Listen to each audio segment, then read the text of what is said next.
गर्भवती महिलाओं की स्वास्थ्य की देखभाल और प्रसव संबंधी जागरूकता फैलाने के उद्देश्य से 11 अप्रैल को कस्तूरबा गांधी की जयंती के अवसर पर राष्ट्रीय सुरक्षित मातृत्व दिवस मनाया जाता है। बता दें, यह दिवस मनाने वाला भारत पहला देश है। राष्ट्रीय सुरक्षित मातृत्व दिवस को मनाते हुए हम आज मेडिग्रेस हॉस्पिटल के डायरेक्टर स्त्री रोग तज्ञ डॉक्टर पवन गुल्हाने से जानेंगे गर्भवती महिलाओं के स्वास्थ्य और देखभाल संबंधी जरूरी बातें। हमारे इस प्रोग्राम एक खास मुलाकात में मैं डॉक्टर पवन गुल्हाने हूँ, पेशे से स्त्री रोग तज्ञ और स्त्री रोग तज्ञ हूँ। नागपुर में मेडिग्रेस हॉस्पिटल रामदासपेट में पिछले 6 साल से कार्यरत हूँ। हर स्त्री के लिए बहुत बड़ा वक्त होता है जब वो माता बनती है। किन किन चीजों का ध्यान उसने रखना चाहिए माता बनने के समय, क्या कहेंगे? मुझे ऐसा लगता है कि सबसे पहली जो चीज शुरू होती है मातृत्व बनने के लिए वो मैरिज से पहले से शुरू होनी चाहिए। मतलब जो हमारे यहाँ पे बच्चियां होती है उनका न्यूट्रिशन अच्छा होना चाहिए, उनको आयरन का सप्लीमेंट अच्छा मिलना चाहिए, अगर हेल्दी डाइट उनको मिलनी चाहिए, मतलब माल न्यूट्रिशन अवॉइड होना चाहिए, सो दैट जो आयरन के स्टोर मदर में रहते हैं जो प्रेगनेंसी के टाइम पे उनके पास रहेंगे वो एडिक्वेट रहेंगे और मातृत्व में होने वाली जो प्रॉब्लम्स है वो कम हो पाएगी। कम उम्र में जैसे शादी हो जाती है, अगर 20-21 की उम्र में शादी हो जाती है और वो जो लेडी है वो बहुत जल्दी माता बनने लगती है, तो ऐसे में किस तरह का यानी कि विशेषकर ध्यान उन्हें रखना चाहिए, क्या कहेंगे आप? मुझे ऐसा लगता है कि जो कम उम्र की माता होती है उन्होंने अर्ली कंसल्टेशंस डॉक्टर के करने चाहिए और प्रेगनेंसी रहने के पहले ही जो कुछ एडवाइजेस डॉक्टर की लेनी चाहिए, न्यूट्रिशन संबंधी, कुछ फॉलिक एसिड लेने के संबंधी।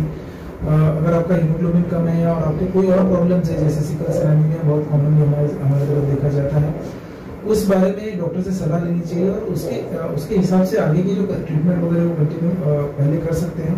और जैसे ही उनका मातृत्व डायग्नोज होता है, जैसे प्रेगनेंसी टेस्ट वगैरह करके उनका मातृत्व डायग्नोज करते हैं, उसके बाद में इमीडिएटली उन्होंने डॉक्टर का सलाह लेना चाहिए कि उनकी जनरल कंडीशंस कैसी है माता की, उनकी प्रेगनेंसी की ग्रोथ कैसी है और उसके बाद में वो डाइट क्या ले सकते हैं, उनकी जो इनिशियल प्रॉब्लम्स होते हैं उसके बारे में ट्रीटमेंट क्या कर सकते हैं, ये सारी सलाह डॉक्टर से उन्हें लेनी चाहिए। अक्सर सोनोग्राफी को लेकर बहुत ज्यादा असमंजस पैदा होता है, तो देखा जाए तो इस प्रेगनेंसी के टाइम पर सोनोग्राफी लगभग कितनी होनी चाहिए और कब कब होनी चाहिए, क्या कहेंगे?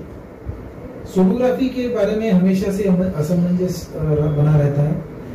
हमारे हिसाब से sonography as soon as pregnancy diagnose होती है उसके बाद में जनरली 5 to 6 वीक्स में बच्चे की हार्ट बीट आ जाती है, उसके बाद में 6 to 7 वीक्स में हम लोग बच्चे की सोनोग्राफी कर सकते हैं, सो दैट ये पता चले कि बच्चा लाइव है या फिर कुछ और प्रॉब्लम है। दूसरी सोनोग्राफी जो होती है वो एंटी स्कैन जिसको बोलते हैं, जिसमें बच्चे में कोई कमी तो नहीं पता करने के लिए सोनोग्राफी होती है। जनरली हम लोग 11 to 13 वीक्स के बीच में करते हैं।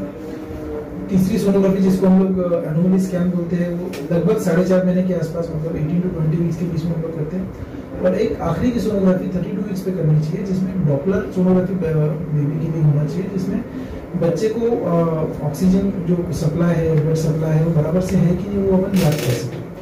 सेम उसी तरह खान पान को लेके भी एक असमंजस बना होता है जब स्त्री माता बनने के कगार में होती है, तो क्या खाए और क्या ना खाए ये बहुत बड़ा सवाल पैदा होते हैं। तो उसमें किन किन तरह की यानी प्रसूति पूर्व कौन सी चीजें उन्होंने खानी चाहिए और प्रसूति बाद कौन सी चीजें खाना चाहिए, क्या कहेंगे? मुझे ऐसा लगता है कि जो माता होती है उन्होंने हेल्दी और बैलेंस डाइट लेना चाहिए और जैसे हर डॉक्टर बताते हैं उन्होंने आयरन और कैल्शियम का सप्लीमेंटेशन लेना ही चाहिए, क्योंकि अपनी जो प्रेगनेंसी में आयरन और कैल्शियम का रिक्वायरमेंट फुलफिल करने के लिए जितना हम लोग को लेना पड़ता है वो डाइट से सफिशिएंट नहीं हो सकता है। इसलिए आयरन और कैल्शियम के सप्लीमेंट्स उन्होंने लेने चाहिए और अदरवाइज बैलेंस डाइट लेनी चाहिए। रेस्ट्रिक्शंस ऐसे बहुत कुछ रहते नहीं है, लेकिन बाहर का खाना या फिर बहुत ज़्यादा ठंडा खाना या फिर बाहर का पानी पीना जिससे उनको बार बार पेट की इन्फेक्शंस वगैरह हो सकते हैं, वो सब अवॉइड करना चाहिए। अदरवाइज हेल्दी डाइट विद आप हरी सब्जियाँ ज़्यादा खा सकते हैं, फ्रूट्स ले सकते हो जिससे आपको कब्ज़ियत की जो प्रॉब्लम होती है प्रेगनेंसी में वो कम हो जाए।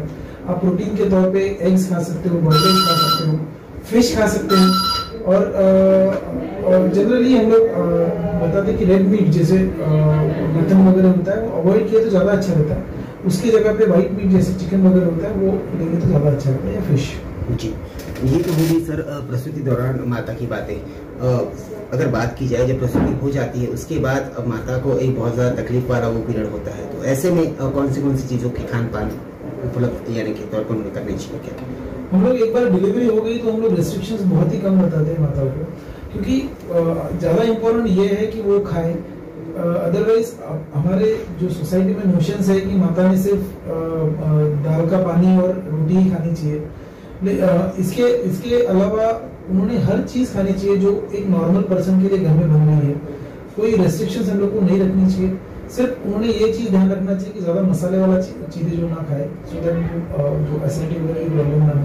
अदरवाइज एक बार नॉर्मल डिलीवरी होगी तो आप 6 घंटे के अंदर खाना शुरू कर ही सकते हैं मदर को। और सिजेरियन सेक्शन के बाद हम लोग एक 10 से 12 घंटे के बाद डाइट शुरू कर देते हैं, और उसमें ऐसे रेस्ट्रिक्शंस कुछ नहीं होती है। जो भी उनको अच्छा लगता है खाना, जो पौष्टिक खाना अपने घर पे बनता है सबके लिए, वो खाना घर पे खा सकते हैं। जी, सुरक्षित मातृत्व दिवस के ऊपर में आप जनता को चैनल के माध्यम से क्या संदेश देंगे? मुझे ऐसा लगता है कि सुरक्षित अगर माता होगी, क्योंकि माता एक ऐसा फेज होता है एक परिवार के लिए, एक सिर्फ स्त्री के लिए नहीं, पूरे परिवार के लिए ऐसा एक फेज होता है जिसमें लोगों को डर भी होता है और आने वाले बच्चे के लिए खुशी भी होती है। इसके लिए अगर आपको अपने प्रॉब्लम्स अवॉइड करने हैं तो रेगुलर आपको चेकअप करना चाहिए, और जो कहीं सुनी बातें होती है उसको अवॉइड करके जो डॉक्टर आपको सलाह दे रहा है उसकी तरफ आपको ध्यान देना चाहिए। जी सर, आपके बारे में अगर बात की जाए तो आप लगभग 6 वर्षों से अपनी सेवा प्रदान कर रहे हैं। ऐसे में आपने अनगिनत केसेस देखेंगे, ऐसा कोई एक आध केसेस जो बहुत ज्यादा यादगार रह गया होगा, ऐसा कोई इंसिडेंस? ऐसे तो बहुत सारे केसेस है, क्योंकि मैं रूटीनली 6 से 7 ऑपरेशन दिन में करता हूँ। तो हमारे पास एक पेशेंट थे जो कहीं और से रेफर होकर हमारे पास से आए थे, जिनको ब्लड प्रेशर की बीमारी थी, और बिकॉज वो थोड़े इंटीरियर एरिया के थे तो ब्लड प्रेशर की बराबर जांच नहीं हुई, बराबर ट्रीटमेंट लिया नहीं, या फिर बराबर समझे नहीं पेशेंट। तो जिस टाइम पेशेंट हमारे पास में आए थे वो कंटिन्यूस एक्लैम्पशिया की फेज में, जिसको सीजर्स बोलते हैं, जो प्रेगनेंसी में आते हैं, ऐसे पेशेंट थे। उनको इमरजेंसी हम लोग को डिलीवरी करनी पड़ी। डिलीवरी होने के बाद में भी उनको कन्वर्जन आते रहे कम से कम 5 से 6 दिन। उसके बाद में उनको इतनी दिमाग में प्रॉब्लम हो गई कि एक साइड की बॉडी उनकी पैरालाइज हो गई, और ये सारी चीजें हम लोगों ने मैनेज की। और उसके बाद में at the end of the day, जब 11 दिन के बाद जब वो पेशेंट हमारे साथ आके हमारे साथ एक फोटो खिंचवाई, उन्होंने रिक्वेस्ट करके कि सर आपने हमारी जान बचाई है, तो एक फोटो हमारे साथ चाहिए। तो वही एक यादगार लम्हा हमारे पास है, जब पेशेंट हमारे पास इतनी सीवियर होकर आई थी। उसके बाद में हमने मदर और बच्चों दोनों को बचा के उनको एक सेवा प्रदान की। किस तरह की खुशी हुई होगी उस दौरान आपको? खुशी तो होती है, हर पेशेंट को हम चाहते हैं कि हमारे हाथ से जो भी पेशेंट हमारे हाथ से जाए वो अच्छा होके जाए, उनको अच्छा रिजल्ट्स मिले। अनफॉर्चुनेटली मेडिसिन गणित की तरह से नहीं होती है कि जिसमें 2 और 2 हमेशा 4 ही होनी चाहिए। मेडिसिन में बहुत सारी चीज़ें कॉम्प्लिकेटेड होती है, ऐसे बॉडी में हमारी सारी चीज़ें कॉम्प्लिकेटेड होती है मेडिसिन या फिर मेडिकल प्रोफेशन में। तो खुशी ज़रूर होती है जो हम लोग कॉम्प्लिकेटेड केसेस सॉल्व करती है। और मुझे ऐसा लगता है कि जिस दिन हम लोग ऐसा कोई पेशेंट ट्रीट करके हम लोग घर भेज सकते हैं, तो हमको उस दिन की याद आती है जिस दिन हम लोगों ने मेडिकल में प्रतिदिन प्रवेश किया था। कि मतलब हम जो हमारे मराठी में बोलते हैं कि आमच्या कामाचं एक चीज झालं, असं आम्हाला वाटतं। सर, कोरोना का बहुत विकट ऐसा समय चल रहा है, कोरोना को लेकर क्या एक मैसेज आप देंगे? कोरोना से तो पूरा विश्व ही ग्रसित रहा है, लेकिन स्पेसिफिकली अभी at this point of time हमारा नागपुर शहर मैक्सिमम नंबर ऑफ केसेस देखिए, मैक्सिमम नंबर ऑफ डेथ देखिए, हम लोग बहुत ही ज़्यादा प्रॉब्लम हुई है। तो मैं चाहूँगा, जैसे महाराष्ट्र गवर्नमेंट ने अभी लॉकडाउन अनाउंस किया है, तो सब लोग सोशल डिस्टेंसिंग का फॉलो करें, मास्क पहने, सॅनिटायझर और हैंड वॉश की जो गाइडलाइंस हम सबको पता है, लेकिन म्हणतात की कळतं पण वळत नाही, म्हणून तुम्ही तुमच्या लाईफस्टाईलमध्ये, आपकी लाईफस्टाईल में ये सारी चीज़ें इनकॉर्पोरेट करिए। आपके परिजनों का ख्याल रखिए, क्योंकि जो लोग बाहर जाते हैं जनरली वही इन्फेक्शन लेके घर में आते हैं, और उसके बाद सारी प्रॉब्लम शुरू होती है। तो जो भी वर्किंग पीपल है, उन्होंने कोशिश करनी चाहिए कि कम से कम उनका जो कांटेक्ट हो ऐसे मरीजों के साथ, या फिर ऐसे कोई जगह पे जहाँ पे कंटामिनेशन हो, उनकी कोशिश करनी चाहिए उन्होंने। और अभी ये पीरियड बहुत ही ज़्यादा दुख भरा है, बहुत ज़्यादा डिजास्टरस है, लेकिन हम लोग को संयम बरतना पड़ेगा, क्योंकि आप हिस्ट्री अगर देखेंगे तो पैंडेमिक चलते हैं, पैंडेमिक रहते हैं, लेकिन मानव जाति आज तक हर पैंडेमिक पे जीती है और इस बार भी हम लोग बाहर आएंगे, हम जीतेंगे। इसके लिए हम लोग को संयम बरतना पड़ेगा। और जो मेडिकल पर्सनल है, जो आपके पुलिस है, जो बाकी सारे लोग जो आपका भला चाहते हैं, उनका सहयोग हमें करना पड़ेगा। अगर कोई दिक्कत है तो अर्ली कंसल्टेशन आपको करना पड़ेगा, क्योंकि बहुत बार ऐसा होता है कि जो पेशेंट है घर पे बहुत दिनों तक रहने के कारण भी कॉम्प्लिकेट होकर आते हैं।